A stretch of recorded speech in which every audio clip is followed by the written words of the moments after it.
So good evening students. So here we are with the assignment number 6 and I will be providing you some hints regarding solving the problems. I will start with question number, let's say it's assignment number 6. So I will start with solving question number 5.21. In fact, I will give only you the hint.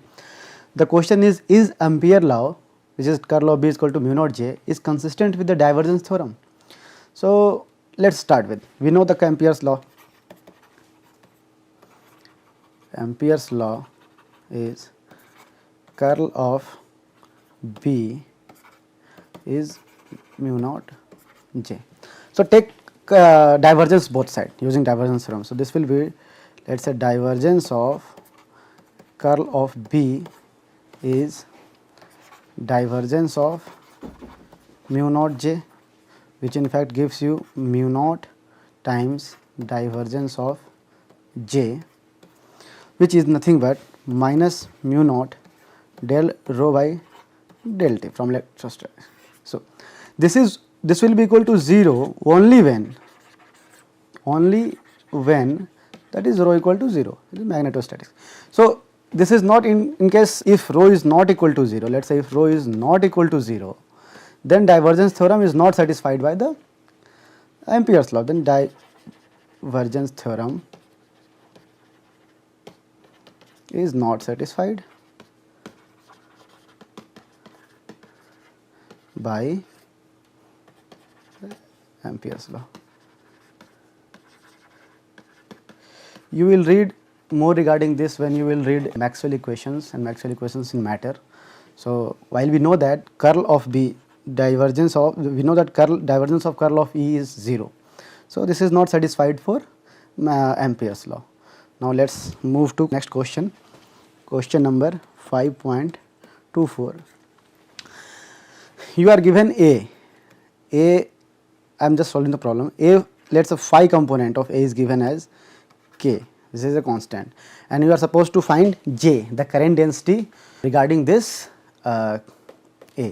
So what you will do, you will just calculate first B. B is given as curl of A. Use cylindrical coordinate system to solve this B. Once you are done with B, then you know that curl of B is mu naught times J. Then calculate J. J equals to 1 by mu naught times curl of B. As simple as this. Now I leave it to you. You will just solve it. Question number 5.26. Well, you are supposed to find the vector potential magnetic A in a current carrying wire. So you know from, let's say if this is my wire and it carries current I. So I know del square of A equals to minus mu naught J, which implies that A vector, that is, lies in the same direction as our current density J. So how will you solve this? Simply we know our A is given by this, you know from your class, this is mu naught by 4 pi times J r prime d tau prime divided by mod of r minus r prime. This is a very well known formula. So let us say this is a wire that having some area, let us say dA in z direction, carries some current, let us say I. So I can write this as mu naught over 4 pi, and I can write I know that my I is J times dA, which is a very well known formula. So I can write it as J at r prime dA dz dA prime dz prime, because I am doing the integrations in r prime coordinates. So this I have just broken this d tau prime in dA d tau prime divided by r minus r prime, is as simple as this, and just substitute this is equals to I. z cap. So this will be mu naught by 4 pi z cap times I dz prime by mod of r minus r prime. And you know this integral from your electrostatic. This is the analogous to potential from a line charge. This equation is analogous to the potential from a line charge. So I leave this to you to find out. It is very easy. You can find it out. So let's the next question. Question number 5.30. You are supposed to find out B due to sphere having some surface charge density sigma, which is spinning with angular velocity omega. So you already know the formula for A. From use A from exercise 5.11 and just use B is curl of A, nothing else. This is straightforward. You have to just do the vector calculus, nothing else. Now question number 5.44 is bit, you have to find out, again you have to find out the force of attraction between the northern and southern hemisphere of a spinning sphere carrying some surface charge sigma. So we have already calculated the vector potential A due to spinning charge. We know that. Let's say what is force. Let's say what is force is nothing but I L cross B. So what is I? Let's say this is my sphere, and I take a ring. Let's say this is my ring. It's a ring actually at some angle. Let's say some theta. So now this will be my r of sine theta, and it carries surface charge density sigma. So I just want to calculate force I L cross B for this component. Let's say this which is nothing but r d theta. Okay. So for this strip, let's say I am taking this strip, and I can calculate my current. What is my current? My current is Q by T. And what is Q? My current will be given by 2 pi r sine theta into sigma divided by 2 pi by omega. So this is my I. Now L, dl, let's say it's dl. dl is along my phi cap. So dl will be along phi cap, and it is given by 2 pi r sine theta. And now what is B? The main question is what is B? So B, we have to calculate the force between magnetic force of attraction between the upper hemisphere and the lower hemisphere. So B will be at the surface. We will take B is B in plus B out as a average. We will call it B average. The B average is B in plus B out divided by 2. So we already know from exercise 5.13 that B in is given by 2 by 3 mu naught sigma r omega z cap. From exercise 5.11 by taking curl of A. Now B out is again given by curl of A out, and in this case A out is given by, I will specifically write it, mu naught times r to the power 4 omega sigma sine theta by 3 r square phi cap. So just take curl of this, and put this curl of A out in and find out B, and just use this to find out the force. Now the question number, this is done, 5.56. So what this question says, means this question, what you are supposed to do, this is kind of like I have to find out the magnetic field due to some charge, let's say some current density J, And if I say that at a particular point the current the density, the magnetic field is B1, and at the some point it is B2, but they both B1 and B2 will be unique, means I need to prove this. So this is it's kind of that argument we will use. So it is given 5.56, just let us say U cross del of V, take divergence both side.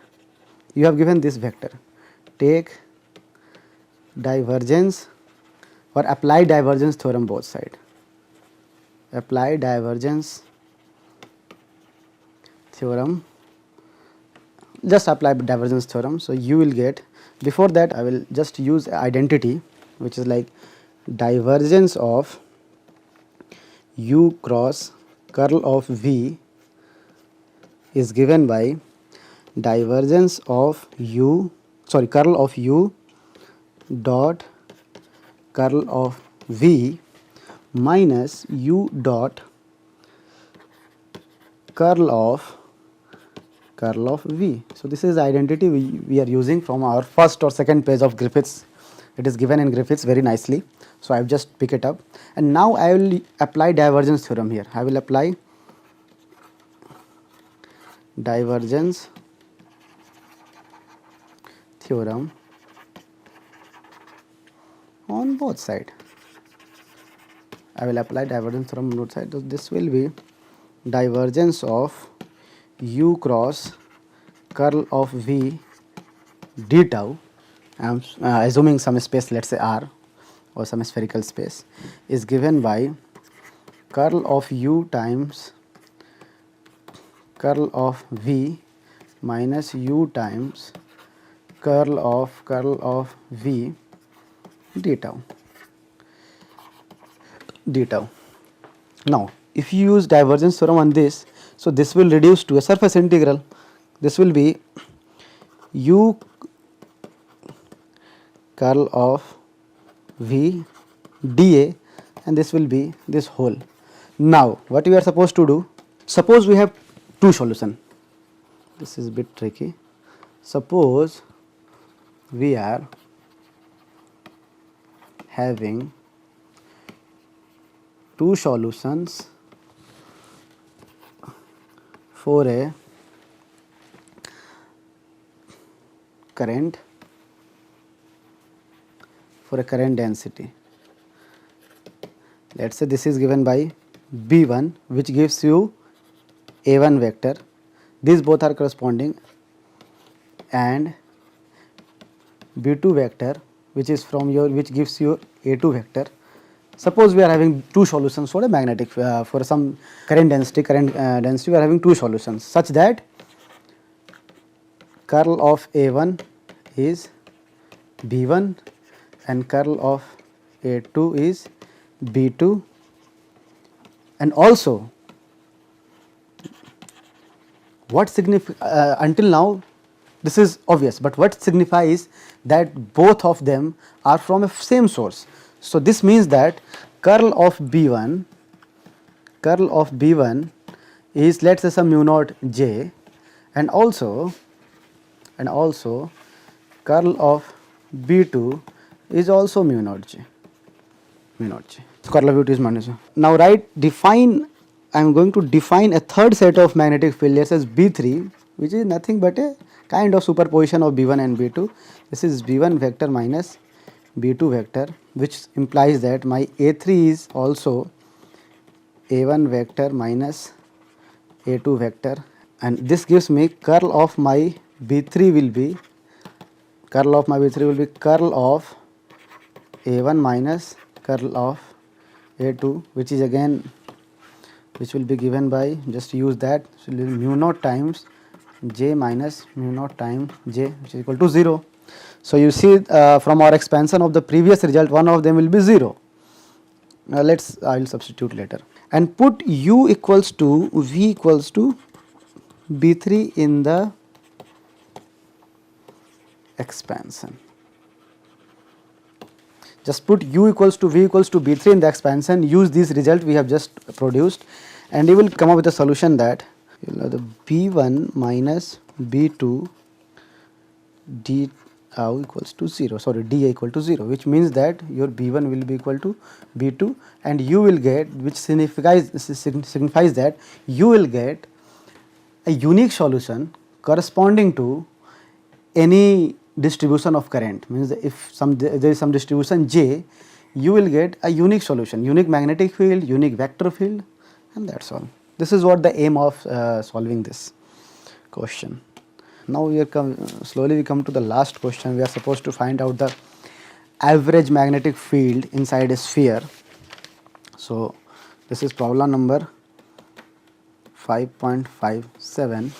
We are supposed to find the average magnetic field due to a sphere, and B average is given by 1 by 4 by 3 pi r cube d tau prime j r prime curl of r minus r prime by mod of r minus r prime whole cube.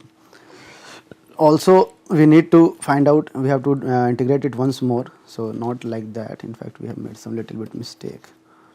So which is equal to 1 by 4 by 3 pi r cube integrating over all the coordinates of r, and then this will be d tau prime j r prime, so this is all d tau, b average, nothing else. So j r prime curl of r minus r prime by mod of r minus r prime whole cube. I will take the, just do one thing, switch the variables. So this will be 1 by 4 by 3 pi r cube, take d rho prime j r prime outside and put d tau inside. So this will be d tau r minus r prime by mod of r minus r prime whole cube. And now you must be obvious with this. This is what? From your electrostatic course, you must be knowing that this is like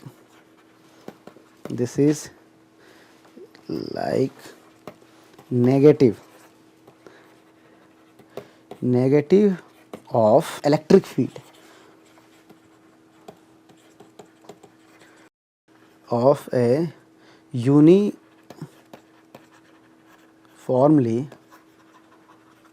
charged sphere of rho, that is charge density, equals to 1. Okay, otherwise you will have a rho prime also. Rho equals to 1 at some r prime, and you know the formula for this. Just calculate this and put it here. Everything is obvious. Instead you can use the magnetic monopole. Use this, you will get some r cross j r d tau. You can write your answer in terms of this, otherwise this is not needed. So this is what we needed. And for question number 5.62, hint given in the question is enough to solve.